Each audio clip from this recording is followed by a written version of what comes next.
Society since the second year of its founding, serving on the board for 5 years, 2 of those as chairman.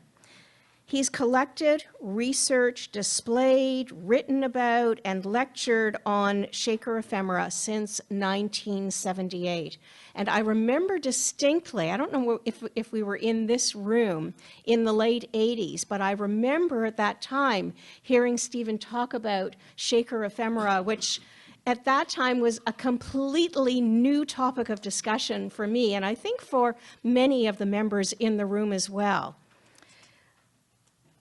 The comprehensive Miller collection of more than 14,000 individual items has been the basis for a number of publications, most recently Inspired Innovations, a celebration of Shaker ingenuity, published in 2010 by the University Press of New England. And I've just learned that Stephen was the recipient of the Historic New England Collectors Prize for 2012. That's quite a distinction. So I'm very pleased to be able to introduce Stephen to you and to know that he's continuing to educate us on this very important topic. Thank you, Stephen.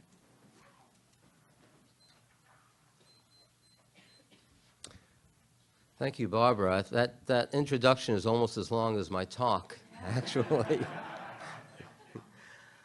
First, I have to say to Dr. Weaver, I enjoyed your talk very much, and you said that you had to face the dentist later this month. I have some bad news for you. You're facing one right now. That was a 40-year career in dental implants and surgery. And that was my day job. And by night, this is what I did. And this is what we're here for. I want to talk about the origin of the garden seed industry in America. And as all of you in this room, I'm sure, must know, you cannot separate out a product from its social history. And so I want to spend a little bit of time talking about who the Shakers were and 240 years later are. There are still Shakers in America. They are few in number. They're now living in just one community up in Maine. But the Shakers did not go extinct. Their Shakerism is still very much alive. The United Society of Believers, or Shakers, arose as a small Christian sect in the 19th century England in reaction to the state religion, the Church of England. Following years of persecution in that country, 8 members, along with their leader, Ann Lee, immigrated to New York City in 1774. The American colonies were then just beginning to organize for rebellious separation from the mother country. As English subjects, even though they were wholly apolitical, Shakers once again were subject to persecution. For their own safety from the outside world, they needed to separate themselves from the outside world. Over the next 13 years, the group settled into a tract of former swampland north of Albany in a town called Niskayuna, and now known to us as Watervliet. They soon expanded to the east, to a group of contiguous farms in the small town of New Lebanon, New York, astride the border with Massachusetts. This became their first fully formed, or, as they call it, gathered community in 1787. The 3 foundation principles of Shakerism are referred to today as the 3 C's. C's. Confession of sin, communal ownership of all property, and most controversial then and now, celibacy. They also believed in gender equality, pacifism, and simplicity in all things. Almost immediately, there was an influx of scores of new members into this community, that is New Lebanon, and often whole families who were disaffected with the reigning Congregational church joined. The Shaker leadership immediately recognized the need for developing an economic base in order to purchase goods and supplies from the world that they had separated themselves from. Goods and supplies that they could not produce themselves. These included metals such as tin, copper, and iron, foodstuffs such as salt, sugar, coffee, and tea, and building materials, glass, lead, cement, and nails. Each community was, in effect, a large communal farm. New Lebanon's land holdings were nearly 6,000 acres, or more than 9 square miles.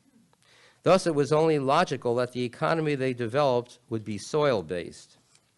Although New Lebanon's livestock provided raw material for large saddle and harness-making businesses, and their craftsmen fashioned a variety of wooden wares from their own forests in their workshops, the raising and selling of garden seeds quickly became the main industry for New Lebanon and every other Shaker community. In 1790, only 3 years after its founding, there were already 221 members at New Lebanon, and the first sales of excess vegetable seeds to farming neighbors are recorded. 6 years earlier, that is in 1784, David Landreth and Son in Philadelphia had established a wholesale business also selling seeds in bulk, also to farmers. That was 1784. The Shakers soon reasoned that non-farmers would like to be able to raise small kitchen gardens to feed themselves. It was this intuitive leap that sparked the development of a retail seed business to supply seeds in small quantities. For more than 50 years, this business was the economic engine that more than any other sustained the New Lebanon Shakers and, along the way, revolutionized food production in this country. In about 1794, the Shakers at New Lebanon organized their garden seed business by devoting hundreds of acres to vegetables whose seeds could be harvested for sale. In that year, or actually the next year, 1795, the largest selling variety was onion seed, and 201 pounds of this was sold. By this time, 1795, there were more than 10 more Shaker communities in existence in the Northeast, and each one, in effect, a large communal farm. Yet New Lebanon was the lead or parent society, and all the others took their marching orders from them. Hence, this presentation will look only at this one community, New Lebanon, although 11 eastern villages all raised and sold garden seeds, and in addition, 4 more in communities in Ohio and 2 in Kentucky did the same.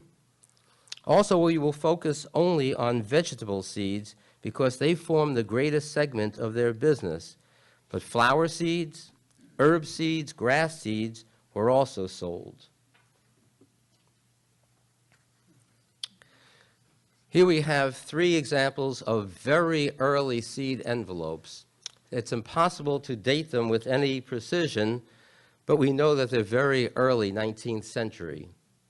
And 2 things to note here that we'll come back to in a moment.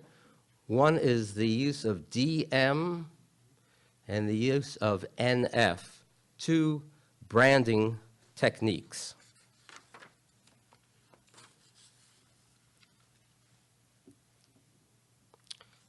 And here are 2 early examples of seed boxes that were used to house the envelopes. In 1805, New Lebanon's ranks had now swelled to over 300 members. Seed production there is now measured in tonnage. This year, 1805, New Lebanon produced 7 tons of vegetable seeds. That's 14,000 pounds of vegetable seeds, and received $1,240 in revenues, or approximately $31,500 in $213. Now, I'll be using the Consumer Price Index conversion factor, CPI, which is accurate up to 2013 for all my conversion from past dollars to 2013 dollars. One of the earliest innovations was the use of branding. Perhaps the earliest widespread use of this now ubiquitous marketing technique. And think of typography and colors of Coca-Cola, McDonald's, anything that you can find in the market. They did this using the initials of their earliest trustee. That was their name for their business manager. In this case, DM for David Meacham. His initials were still being used on products. Now, this is about 1805 or so. His initials were still being used on products from New Lebanon in the 1890s, even though he himself died in 1826. Now, the other use, the NF, stood for North Family. The Shakers divided their communities into political or social units. And in the center was the center or church family. Again, they were celibate, and they lived men to one side of a building, women to the other side, and they stayed strictly separated, but they were called together as a unit, a family. So you had the center or church family in the center, and then the cardinal points, North Family, South Family, East Family, West Family. This is North Family, and it's another way of kind of guaranteeing their product, because this came from a very specific place.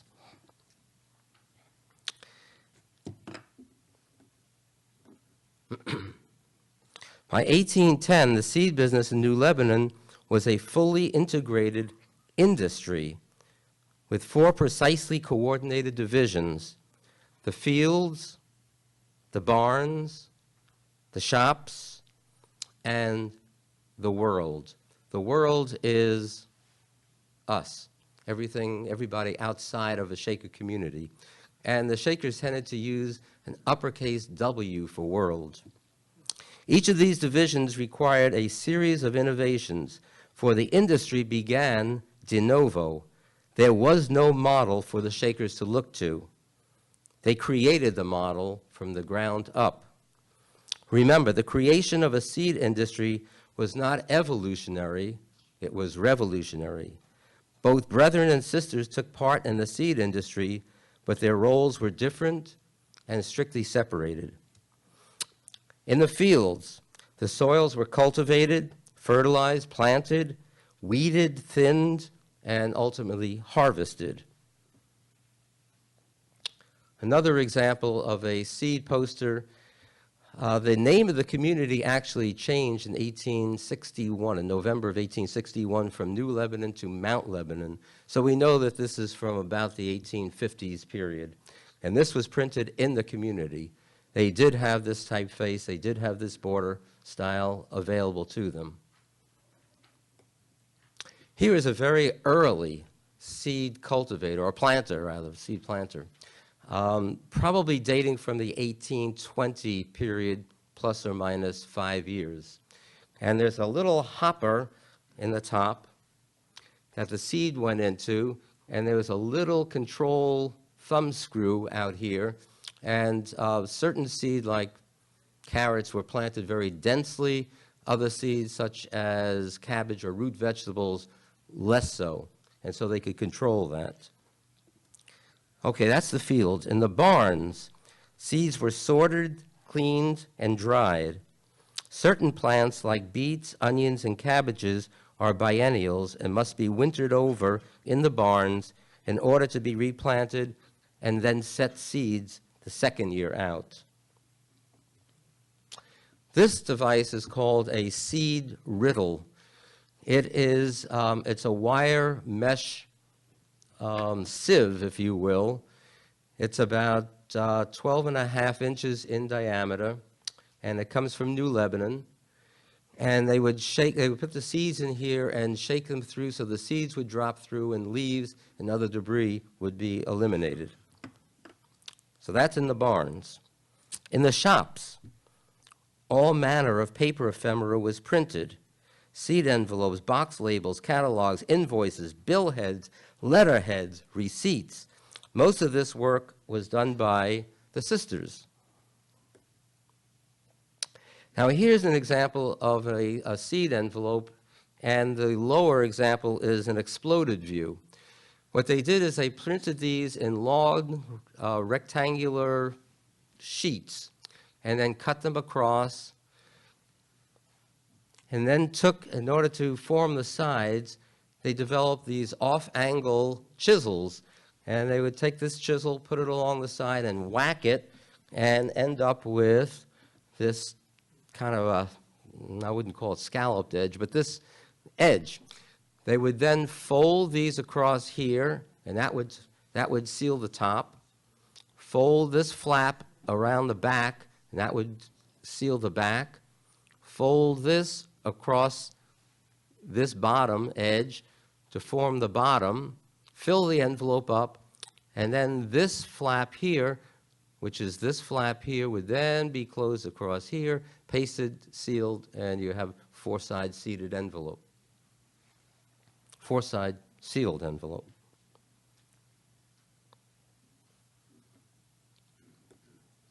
And this is an early listing of the seed labels, of the seed envelopes, rather. So we talked about the fields, barns, shops, and then out in the world, outside the community, filled boxes were delivered to rural country stores in the late winter and retrieved again in late summer. This was accomplished first by horse and wagon, or, if there was still snow, by sled, and later by railroad. At the stores, business arrangements were negotiated, monies were collected.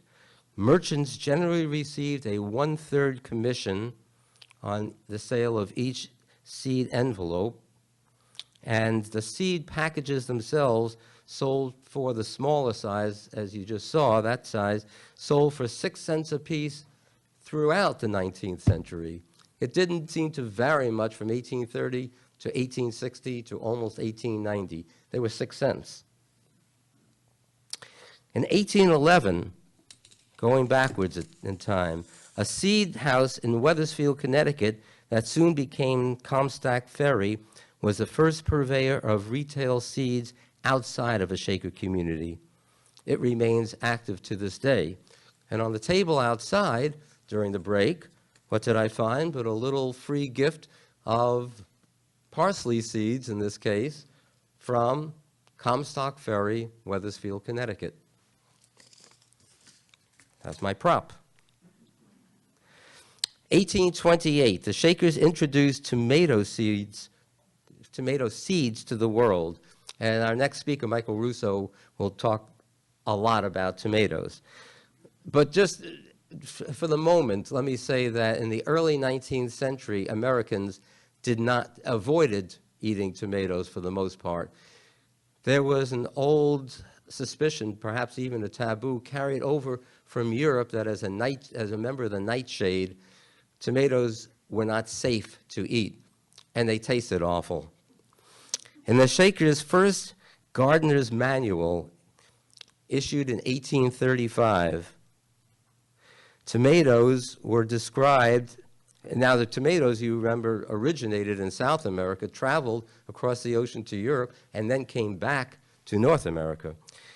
In 1835, the Shakers described these as, I quote, harmless, very delicious, wholesome and cheap vegetable, but there are few who relish the tomato at the first taste, and few who are not extremely fond of it when properly cooked and they become accustomed to it. Close quote. So the only way to eat tomatoes was by cooking them. Now here's a seed box the way it would have been in the 1870s, 60s, 70s, into the very early 1880s. There was an interior label, a lushly designed color lithography with a listing of the seeds that were lined up into these slots, then an outside label. They were designed so that the lid would be lifted up on a country merchant store counter and attract people's attention through this lush color lithography. These are the receipts that were used when seed boxes were delivered. That's 1860s, 1870s, 1880s, all from New Lebanon. And here we have an image of a tomato. And these are the 1835 on the left, 1843 seed catalogs. 1835, the first Shaker seed catalog was published for the community. It was published outside of the community. The Shakers did not have the ability to print these within the community. 6,000 copies were printed, and they sold for 6 cents each. Charles Crossman, who's listed on here, was the head seedsman at New Lebanon in 1835. 5 years later, he apostatized from the Shakers, went to Rochester, New York, and began Crossman Seeds. Crossman Seeds is still active today. The second catalog published in 1843, and it included many recipes for cooking, pickling, preserving vegetables. In the mid-1830s, the list of vegetable seeds had expanded to 70 varieties. In 1835, for example, 150,000 seed envelopes were printed, and sales receipts totaled $6,000, or $140,000 in today's dollars.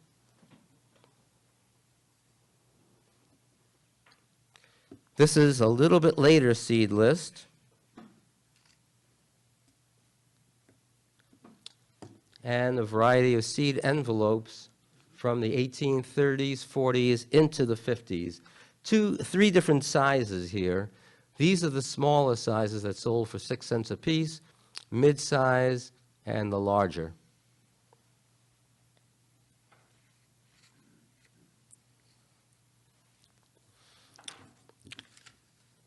From the 1850s to the 1870s was the height of the Shaker seed industry. Catalogs were published every year until 1888. Each bound volume contained from 84 to 98 pages with descriptions of vegetable varieties and planting device, along with a profusion of woodcuts. And this is what a later seed catalog would look like, and the envelope, the mailing envelope for it behind it. And this is what one of the cuts would look like. This is for cabbage. Very popular, cabbages. Today, if you go to the store for a cabbage, you get a cabbage or you don't get a cabbage. Back then, you could have had a variety of maybe 9 to 11 varieties of cabbage. By 1883, there were many fewer Shakers, only about 100 men and boys at New Lebanon, compared with 290 3 decades earlier, and far more competition from the world. The business in 1883 was reorganized that year and called the Shaker Seed Company. And another one of these lush interior seed box labels, Shaker Seed Company from 1883 until 1888. The Shaker leadership decided to end the seed business. There were only about 30 able-bodied men in the community by then, and they could no longer compete with the profusion of seed companies in the world. And this is what the last seed envelopes looked like between 1883 and 1888. Again, Shaker Seed Company, and clearly 2 of these were opened and the seeds used. This one never sealed, never used. So I have buzzed through in my allotted time and left 5 minutes for questions, if there are any. Donnie. You said that there are Shakers today. How Yes. many? And could you tell us how that works with the third seed? how that works with? Oh, okay. Well, okay. Well, firstly, let me say that there are no 240-year-old Shakers. The Shakers were a remarkable people and were really known for their longevity. But the way that they continued to grow and maintain their communities was through conversions. They would bring in sometimes whole families. The downfall of the Shaker really was taking in children without adult parents. And they expended a great deal of effort, time, money, educating and caring for these children who, when they turned age of majority, would leave the community. How many are there today? 3. There are 2 women and a man. Sister Frances Carr, who is 80, I hope I get this right because she'll kill me if I don't, either 86 or 87, but let's say 86 to be safer. And she's the eldest. Sister June, who is 74 or 75, and I'll be on the safe side and say 74, and Brother Arnold, the only male member, who's 56. Yes? When I saw the 2 lists, there were no tomatoes listed, so about when do they start introducing tomatoes? Tomato seeds were never popular enough to be on any of their seed lists. I have never seen a seed list from any year with them. They were always in their catalogs, never on their seed lists. So, you can make of that what you will. Yes, sir. Do these varieties survive in any other form? In other words, did some other Berkey's or somebody? You mean heritage seeds? Line of Shaker seeds? Not that I know of, but I mean, I have seed packages that from mid-19th century that are still sealed with the seeds in them. How viable those seeds might be, I don't know, but I'm not aware of anybody carrying forward with heritage lines. I'd like to comment. Sure. All of those varieties that we've seen on the screen are still extant. The varieties are extant, yes. Mm-hmm. So, But they were not. Now the Shakers did develop certain varieties of their own, particularly in the way of grapes. The Wachusett grape, for example, is wholly their own grafting development. But all the other ones that they sold were commonly available varieties in the 19th century, and as you say, are still available. Yes. You had a screen with many packets up, and there were 2 things that surprised me. And Let's see if we can go back. Yeah, it was like, that was, one was lawn grass, Mm-hmm. and the other was tobacco.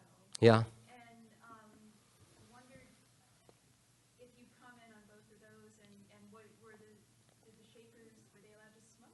Was that something that? Yes, the Shakers were allowed to smoke. They were allowed to drink. They had hard cider on the table at breakfast, lunch, and dinner, or breakfast, dinner, and supper, as they called it. Yes, there are a lot of, first of all, the Shaker, whenever you speak about the Shakers are not a monolithic block, and they didn't all do the same things at all periods of time. Over a period of 240 years, you can imagine there would be some variety, and even from community to community, things change. Mount Lebanon, or New Lebanon, was the center of what they called center of union. The further you got away from there, the New Lebanon Shakers regarded the main Shakers almost as outcasts, the very fringes of Shakerism, and felt pretty much the same way about the Western Shakers in Ohio and Kentucky. So Shakers sometimes smoked and sometimes didn't smoke, women as well as men, not cigarettes, but pipes. They did put up any number of whiskeys, rums, wines in particular. They fermented in the community. They drank in moderation. Some didn't, some did. Some were Gramians and would have no meat in their diet. Others were omnivores. They were all locavores, as the parlance would be, because they mostly ate what they produced themselves. Oh, on the long grass, I don't know anything about the long grass. Yes. Did the Shakers have their own printing facilities within the community, so they were able to print this material themselves? Yes. Or did they go outside the community? Both. The Shakers had their own printing presses. They were mostly small label type presses. More elaborate presses, they went to where the presses would be. In the case of New Lebanon, all along the Erie Canal. So you had Albany, Rochester, of course, was a center for lithography all the way out to Buffalo. So they used both. They sometimes printed at home and sometimes used job printers outside the community. Are we running over? Yeah, we're running over. Okay, well, one more. You're around all day. Yeah, but one more quick question, way in the back.